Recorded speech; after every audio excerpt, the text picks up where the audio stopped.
ஆச்சு? பாஸ், அந்த பொண்ணு தப்பிச்சுட்டா. அவளோட சுத்திக்கிட்டு இருந்தானே ஒருத்தன், அவனை பணமா கொண்டாந்துருக்கோம். நமக்கு வேண்டிய முக்கியமான ஆளு அவதானடா. பாஸ், எங்க போயிடப்பறா? கவலைப்படாதீங்க, அவளை நாங்க எங்கேயே கொண்டு வந்துடுறோம். அவளையும் இந்த மாதிரி கொண்டு வந்துடாதீங்க, உயிரோட கொண்டு வாங்க. Yes boss. அவன் ரூமுக்குள்ளே இருந்து வெளியே போகும்போது இப்படி போகட்டும். Yes boss. இப்ப இந்த பணத்தை என்ன பண்றது? நம்ம தோட்டத்துல எத்தனை தென்னமரம் நட்டுருக்கீங்க? 9. 10வது அன்னைக்கு ஒண்ணு நடுங்க, கொண்டு போங்கடா. S pass.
சித்ரா, அந்த பயலோட பணத்தை 8 அடி பள்ளம் தோண்டி புதைக்க சொல்லிட்டேன்.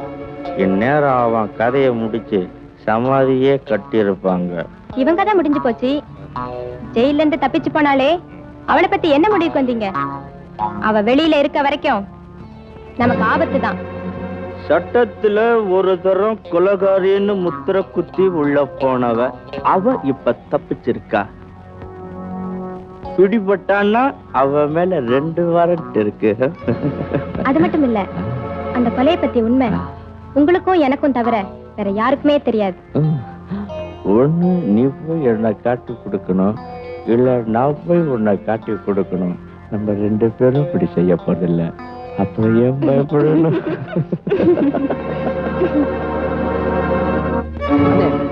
நீங்க சொன்னீங்களே அந்த ப்ரொடியூசருக்கு 3ஆவதா ஒருத்தின்னு, அவ இப்ப அந்த சண்டாளனோட குஞ்சிக்கிட்டு இருக்கானே. அவ குஞ்சிக்கிட்டு இருந்தத நீயே கண்ணால பாத்தியா? அப்போ அந்த கொலையை அவதான் செஞ்சிருக்கணும். அவங்க பேச்சில இருந்து நானும் புரிஞ்சுக்கிட்டேன். அவளை எப்படியாவது கடத்திட்டு வந்து போலீஸ்ல ஒப்படைச்சு உண்மையை கக்க வச்சா ரேகா உயிரை காப்பாத்திடலாம். அவ்வளவுதானே? எப்படி நான் செஞ்சு காட்டுறேன், வரனே.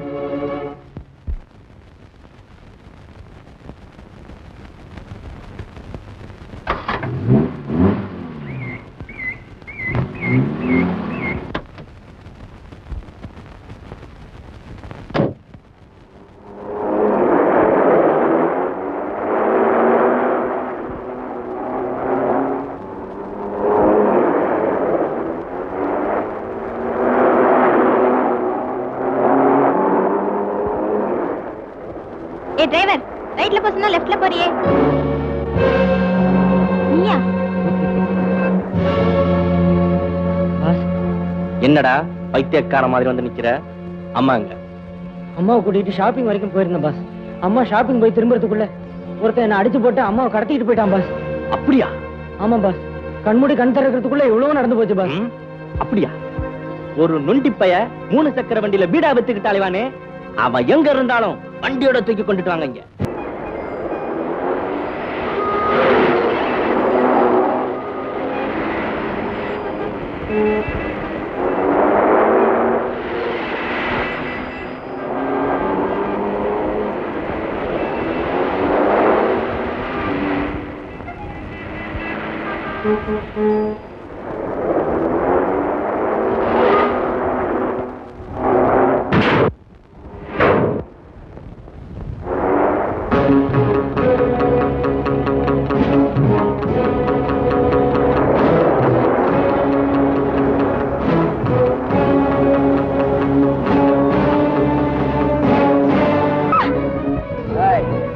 மரியாதையா சொல்லு, உன் மாஜி கணவனை கொலை செஞ்சுட்டு 10 லட்சத்தை கொள்ளையடிச்சது நீதானே? மிஸ்டர் விஜய், கொலகாரிய ஜெயில இருந்து தப்பிக்க வச்சு உங்க கஸ்டடியில வச்சுக்கிட்டு என்ன கொலகாரிங்கிறீங்களா? ஏண்டி ரேகாவியா கொலகாரிங்கிற? இன்னொரு தடவை சொன்ன எனக்கு ஒண்ணும் தெரியாது, என்ன விட்டுடு. ஏய், நீ உண்மையை சொல்ற வரைக்கும் நான் உன்னை உயிரோட விட போறது. ஒண்ணும் தெரியாது தெரியாது. ஏய், உனக்கு ஒண்ணும் தெரியாது. அந்த கொலையை செஞ்சு நீதானே? சொல்ல போறியா? அந்த கொலையை நான் செய்யல. அப்ப யாரு?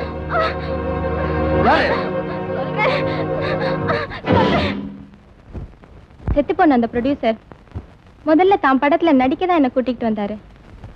நானும் நம்பி வந்தேன். ஆனா அவர் என்ன நடிக்க வைக்கல, என் வாழ்க்கையை கெடுத்துட்டாரு. சரி, கெட்டதுதான் கெட்டுட்டோமே, அவருக்கே மனைவி ஆயிடலாம்னு நினைச்சேன். ஆனா அவர் என்ன அப்படி நினைக்கல. ஏதோ விலை கொடுத்து வாங்கின ஸ்பெஷல் ப்ராப்பர்ட்டியா என்ன அலங்காரம் பண்ணி ஆசை தீர அனுபவிக்க மட்டும்தான் நினைச்சாரு. அதுக்கு மேல நான் அவரை நம்பல. திட்டம் போட்டேன், எப்போ அவர்கிட்ட மொத்தமா பணம் சேரும்னு. நான் நினைச்சபடியே அவர்கிட்ட 10 லட்சம் ரூபாய் சேர்ந்தது. அவருக்கு நண்பரா வந்து போய்கிட்டு இருந்த சிலோன் சண்முகத்தை நான் இதுக்கு பயன்படுத்தினேன். என் அழகுல மயங்கின அவரு 10 லட்சம் ரூபாயை சாமர்த்தியமா எடுத்து கொடுத்துட்றேன், நீயும் நானும் ஒன்னா சேர்ந்து வாழ்க்கை நடத்தலான்னு கேட்டாரு. நான் சம்மதிச்சேன். ஆனா அவரை கொலை செஞ்சுதான் 10 லட்சத்தை எடுக்க போறாருன்னு எனக்கு தெரியாது. அந்த கொலையை செஞ்சது அவர்தான். ரொம்ப நன்றி. அப்ப நான் போலாமா? அவ்வளவு சீக்கிரம் போயிட்டா எப்படி? நிக்கிறீங்களே, உட்காருங்க, வாங்க.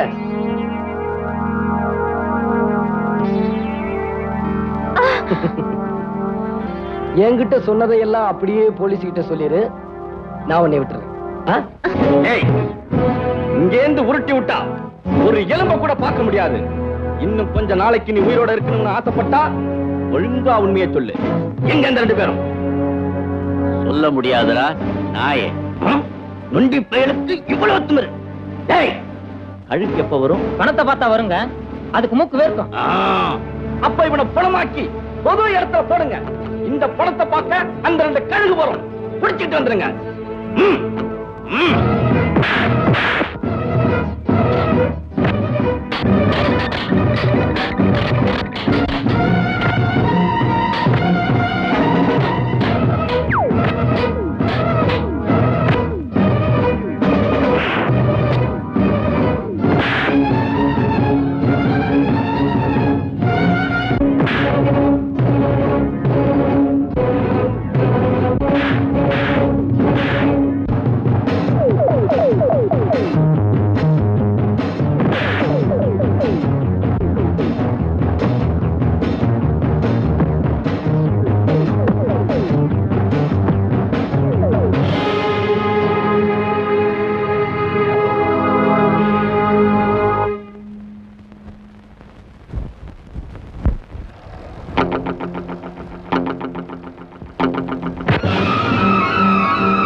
என்ன சொல்ல?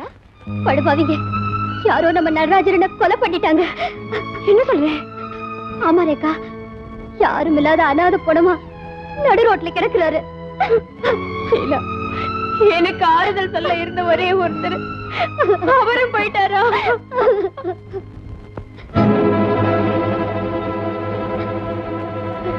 ரேகா, எங்க போற? அண்ணனை பார்க்க போறேன். வேண்டாம் ரேகா, நீ போகாத. இது வேணும்னே யாரோ எதுக்கும் செஞ்சிருக்காங்க. என்னால அவரை பார்க்காம இருக்க முடியாது. என்ன வீடு ரேகா, நான் சொல்றத கேளு ரேகா. அவர் வந்த உடனே போகலாம். என்ன ஆபத்து வந்தாலும் வரட்டும், நான் போய் அவரை பார்த்தே ஆகணும். ரேகா, ரேகா.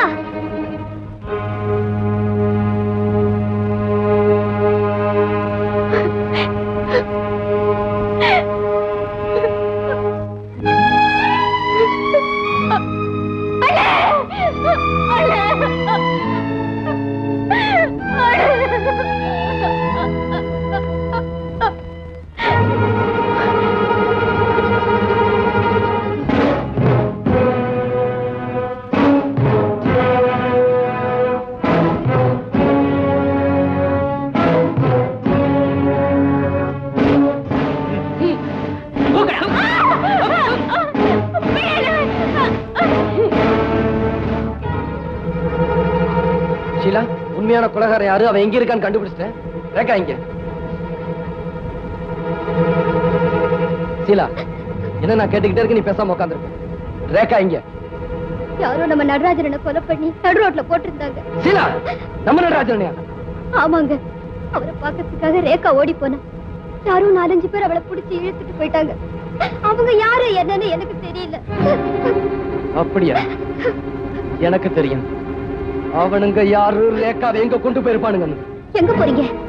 அண்ணனை கொலை பண்ணி இருக்கானுங்க, ரேகாவை கடத்திட்டு போயிருக்கானுங்க. அவங்களை எப்படி சும்மா விடுறது? எனக்கு என்னவோ பயமா இருக்குது. அங்க போகாதீங்க, என்ன கொஞ்சம் நினைச்சு பாருங்க. ஷீலா, நீ நினைக்கிறது தப்பு. உன்னுடைய காதலா ரேகாவுடைய நட்பான்னு எனக்கு சோதனை வந்தா நிச்சயமா அவளுடைய நட்புக்கு தான் நான் முக்கியத்துவம் கொடுப்பேன். ஏன்னா நானும் அவளும் சின்ன வயசுல இருந்தே ஒன்னா சுத்தி ஒருத்தருக்கு ஒருத்தர் ஆறுதலா வளர்ந்தோம். அவளுக்கு ஒரு ஆபத்துல என்னால தாங்கிட்டு சும்மா இருக்க முடியாது. வேணும்னா நான் ஒண்ணு சொல்றேன், அதை நீ செய்.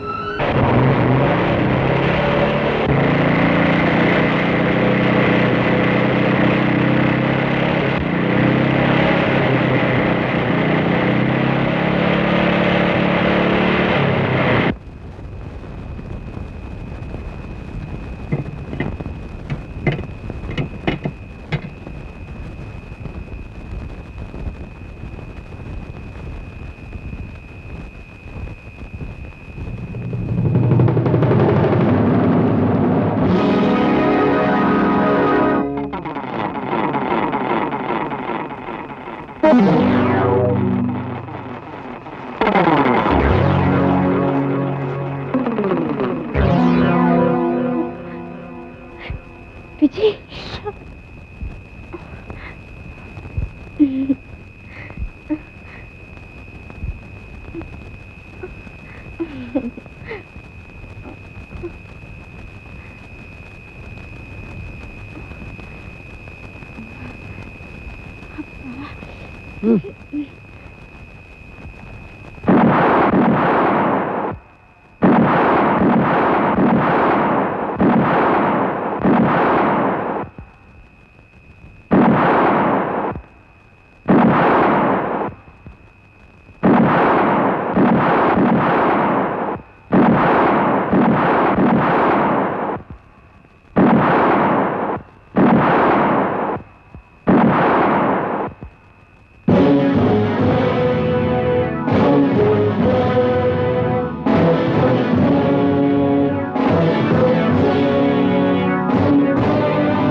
ரேகா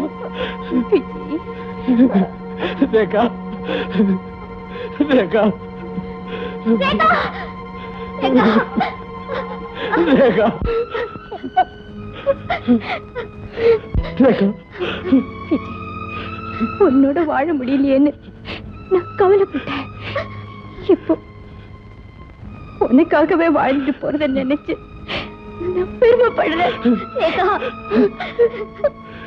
ரேகா ரேகா